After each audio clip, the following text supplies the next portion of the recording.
நிலையரோமா. இன்னைக்கு நம்ம நிலையரோமெல்லாம் பார்க்க போகிறது சூப்பரான சாஃப்டான டேஸ்டான பட்டர் கேக். இது பேக்கரியில் வாங்குறத விட உங்கள் கையால் இந்த பட்டர் கேக் செஞ்சு சாப்பிடும்போது அதனோட டேஸ்டே தனிதான். இப்போ வாங்க வீடியோக்குள்ளே போகலாம். இது வரைக்கும் நெல்லை அரோமாவை சப்ஸ்கிரைப் பண்ணாதவங்க கீழே இருக்கிற ரெட் கலர் பட்டனை பிரஸ் பண்ணி சப்ஸ்கிரைப் பண்ணிக்கோங்க. அப்படியே அது பக்கத்துல இருக்க பெல் ஐக்கானையும் கிளிக் பண்ணிக்கோங்க. நான் எப்போ வீடியோ போட்டாலும் உடனுக்குடனே உங்களுக்கு வந்து சேரும். முதல்ல இந்த பட்டர் கேக் செய்யறதுக்கு 250 கிராம் மைதா, இது கூட ஒரு 1.5 டீஸ்பூன் பேக்கிங் பவுடர், அப்புறமா ஒரு 1/4 டீஸ்பூன் சால்ட், இதெல்லாம் போட்டு ஒரு ஜல்லடையில் வச்சு சலிச்சு எடுத்துக்கலாம். 1க்கு 2-3 தடவை நீங்கள் சலிச்சிக்கோங்க. இது வந்து அந்த பேக்கிங் பவுடர் மைதா எல்லாம் நல்லா மிக்ஸ் ஆகிறதுக்காக கண்டிப்பாக இது போட்டு சலிச்சிக்கோங்க. அப்போ தான் நல்லா மிக்ஸ் ஆகும். இப்போ நல்லா சலிச்சாச்சு. இந்த சலிச்ச மைதாவை ஒரு பவுலுக்கு மாற்றி இப்போ நம்ம தனியாக வச்சிடலாம். பேக்கிங்கில் மட்டும் எப்போவும் மெஷர்மெண்ட் வந்து கண்டிப்பாக முக்கியம். அதனால் இந்த மெத்தட்லேயே நீங்கள் எடுத்துக்கோங்க. நான் காமிக்கிற மெத்தட்ஸ் எல்லாமே அளவுகள். அடுத்ததாக ஒரு பேக்கிங் ட்ரே எடுத்துக்கோங்க. அதில் கீழே பார்ச்மெண்ட் பேப்பர் இல்லாட்டி பட்டர் பேப்பர் போட்டு ஓரங்களில் பட்டர் தடவி நான் வச்சுருக்கிறேன். அடுத்து ஒரு மிக்சிங் பவுலில் 250 கிராம் பட்டர். ஸோ இந்த கேக்கு இந்த ரெசிபி ஃபுல்லாகவுமே நீங்கள் பாருங்கள். இடையிடையே நான் கொஞ்சம் டிப்ஸ் கொடுக்குறேன். இந்த பட்டர் வந்து 250, நல்லா ஞாபகம் வச்சுக்கோங்க. மைதா 250, பட்டர் 250, இது எல்லாமே ஈக்குவல் அமௌண்ட்டாக இருக்கணும். இந்த பட்டரை நான் ஹேண்ட் பிளெண்டரில் தான் போட்டு நல்லா க்ரீம் ஆகிற வரைக்கும் கொஞ்சம் கடைஞ்சி எடுத்துக்கோங்க. அப்படி இல்லைனா நீங்கள் உடன் ஸ்பூன் யூஸ் பண்ணி நல்லா கடைஞ்சி எடுத்துக்கோங்க. ஒயர் விஸ்க் கூட நீங்கள் யூஸ் பண்ணிக்கலாம். இப்போ இந்த பட்டர் கூட சுகர், சீனி வந்து 250 கிராம். ஸோ மைதா, பட்டர், சீனி இந்த மூணுமே 250 கிராம் எடுத்துக்கோங்க, ஈக்குவல் அமௌண்ட். இந்த 250 கிராம் சுகர் வந்து நீங்கள் பொடி பண்ணி வச்சுக்கணும். நல்லா மிக்சி ஜாரில் போட்டு பொடி பண்ணுறதுக்கு முன்னாடி 250 கிராம் மெஷர் பண்ணிக்கோங்க.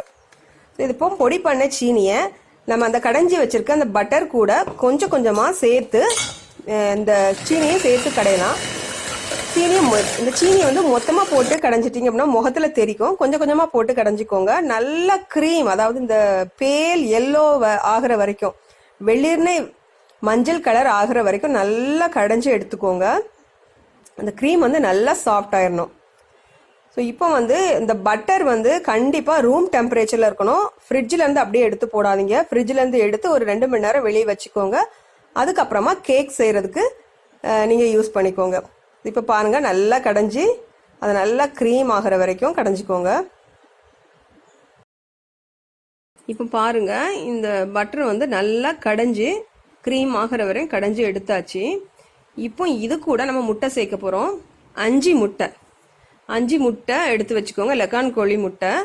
இந்த முட்டையை நம்ம ஒவ்வொன்றா தான் சேர்க்கணும். மொத்தமாக 5 முட்டையும் சேர்த்துறாதீங்க. ஒவ்வொரு முட்டையாக சேர்த்து நம்ம இதை அடிக்கலாம்.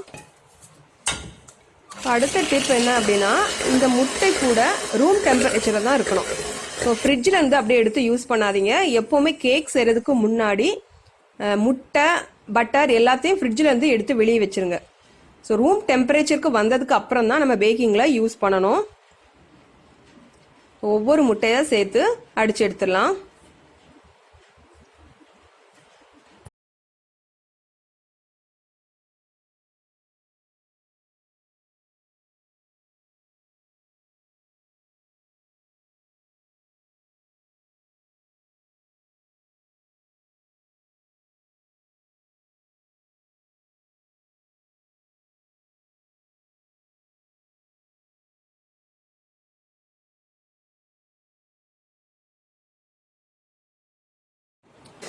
இப்போ நம்ம 5 முட்டையும் சேர்த்து நல்லா அடித்து எடுத்தாச்சு.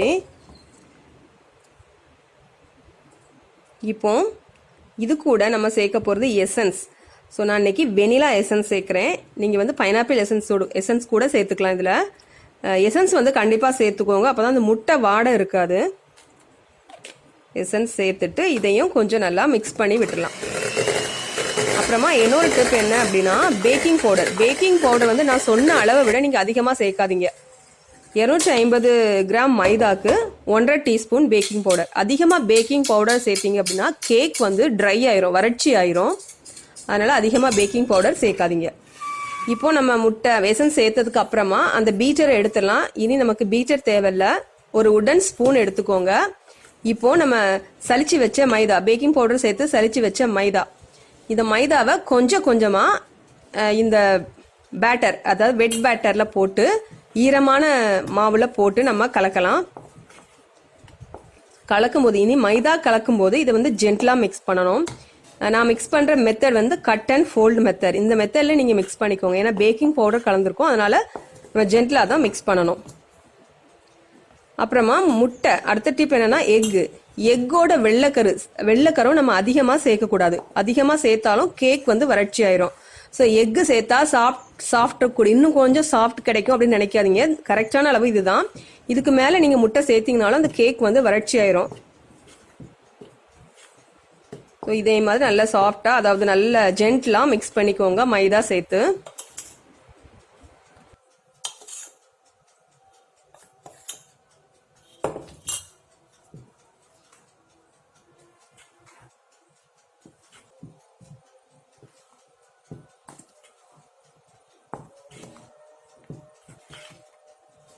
இப்போ நம்ம இது கூட ஒரு 120 ml பால் சேர்க்கணும்.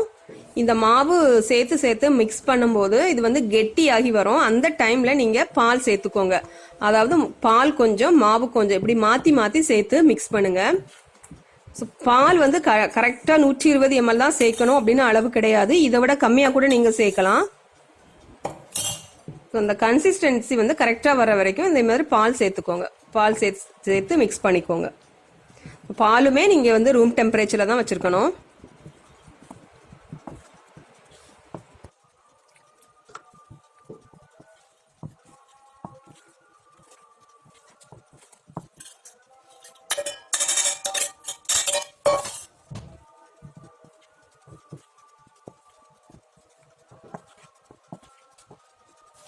இப்போ பாருங்க, கடைசி பேட்ச் மில்க்கும் சேர்த்தாச்சு. இப்போ நம்மளோட கேக் பேட்டர் வந்து ரெடி ஆயிட்டு, இந்த கேக் நான் அந்த கேக்குக்கு எடுத்துக்க மெஷர்மெண்ட் எல்லாம் நீங்க பேக் ஆகி வரும்போது கரெக்டா அந்த கேக் வந்து 1 கிலோ வரும். 1 கிலோ பட்டர் கேக்குக்கான மெஷர்மெண்ட் தான் நான் காமிச்சிருக்குது. இப்போ நம்ம கேக் பேட்டர் ரெடி. இதை வந்து நம்ம பேக்கிங் ட்ரேக்கு மாத்திடலாம். ஸோ மறக்காம நீங்க இந்த கேக் மாவு மிக்ஸ் பண்றதுக்கு முன்னாடி அவனை ப்ரீஹீட் பண்ணிக்கோங்க. சாரி, இதை நான் முன்னாடி சொல்ல மறந்துட்டேன். அவனை ப்ரீஹீட் பண்ணிக்கோங்க இந்த கேக் மாவு மிக்ஸ் பண்றதுக்கு முன்னாடி. இப்போ நம்ம கேக் பேட்டரை வந்து கேக் டின்னுல டிரான்ஸ்ஃபர் பண்றோம்.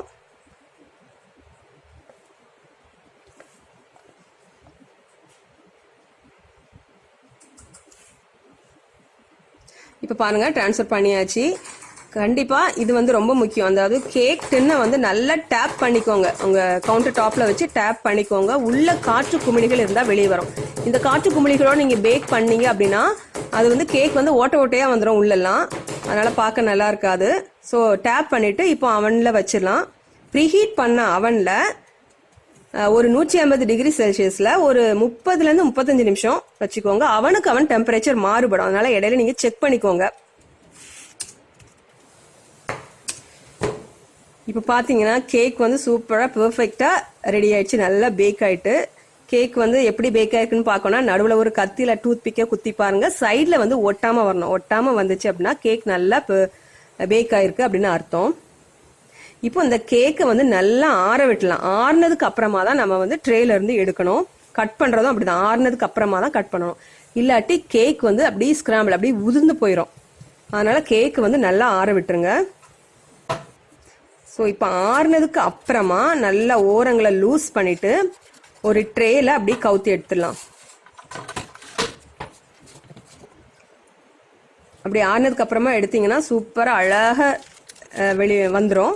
இது வந்து பார்ச்மெண்ட் பேப்பர், அதை வந்து எடுத்துடலாம். இப்போ சூப்பரான சாஃப்டான டேஸ்டான பட்டர் கேக். கண்டிப்பா டேஸ்ட் வந்து ரொம்பவே சூப்பரா இருக்கும். ட்ரை பண்ணி பாருங்க. ஸோ இந்த கேக்கை வந்து இப்போ கட் பண்ணிடலாம். கண்டிப்பா நீங்க ட்ரை பண்ணி பாருங்க. நான் குக்கர்ல செய்யற கேக்கும் நான் போட்டிருக்கேன். நீங்க வந்து அவன் இல்லைன்னா குக்கர்ல வச்சு மணல் நிரப்பி இல்லாட்டி உப்பு நிரப்பி நான் போட்டிருக்கேன் குக்கர் கேக். அதை நீங்க பாருங்க. அப்படி செய்யலாம். இல்லாட்டி வெறும் பாத்திரத்துல அது கூட நான் போட்டிருக்கேன். லிங்க் எல்லாம் நான் டிஸ்கிரிப்ஷன்ல பேக்கிங் ரெசிபிஸ் லிங்க்ஸ் எல்லாம் நான் டிஸ்கிரிப்ஷன்ல கொடுக்குறேன் பாருங்க. ஸோ வந்து பேக்கிங்கை பொறுத்தவரை அளவு ரொம்ப முக்கியம். ப்ரீஹீட், அவனை ப்ரீஹீட் பண்ணுறது, முன் சூடு பண்ண அவன் ரொம்ப முக்கியம். அதனால இதை வந்து ஞாபகத்தில் வச்சுக்கோங்க. கண்டிப்பாக உங்கள் பேக்கிங் வந்து பெர்ஃபெக்டாக வரும்.